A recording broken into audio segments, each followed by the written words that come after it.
Söhbət Space telekanalında işləyən yeganə qadın operator Ülviyyədən gedir. 16 kiloqramlıq kameranı qaldırmaq hər kişinin işi deyil. O ki qaldı qadının. Baxmayaraq ki, bu sənəti adətən kişilər seçir, Ülviyyə bu sənəti seçdiyinə görə peşman deyil. O öz sənətini çox sevir. Rəfiqələri çox olsa da, onun iş otağında qadın heç vaxt tapmarsan. Dediyim kimi, axı o bizim telekanalda yeganə qadın operatordur.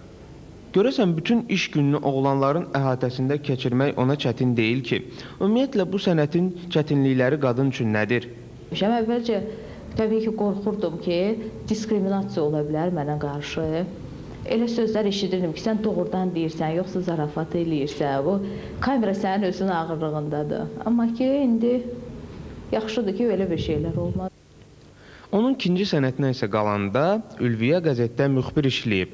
Ən sevdiyi sənət və məşğuliyyət isə rəssamlıqdır. Demək olar ki, mənim əsas sənətim elə rəssamlıqdır. Əsas bu uşaqlığına elə bil ki, doğulandan mənə elə əsas sənətim bundan.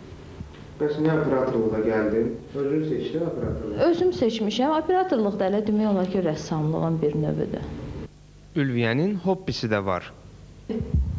Şeir yazıram. Qəlbimə yenə də çöktü qaranlıq. Səni yada salıb sustum bir anlıq. Bütün gəncliyimi sənə həsr etdim. İndi nə sən varsa, nə də cavanlıq. Əvvəlcə Ülviyyə Space TV-yə kommutator vəzifəsinə gəlib. Orada bir müddət işləyəndən sonra keçib operator vəzifəsinə. Ülviyyə, incə səsin var. Kommutator olub o incə səsinlə telefonlara cavab verməkdən niyə imtina edib gəldin operatorluğa? Mənim anam da radionun diktorudur, Almaz xanım Tahirzadə. Mən elə oyunla elə uşaqlıqdan gedirdim, elə verilişdə uşaq verilişləri oxuyurdu.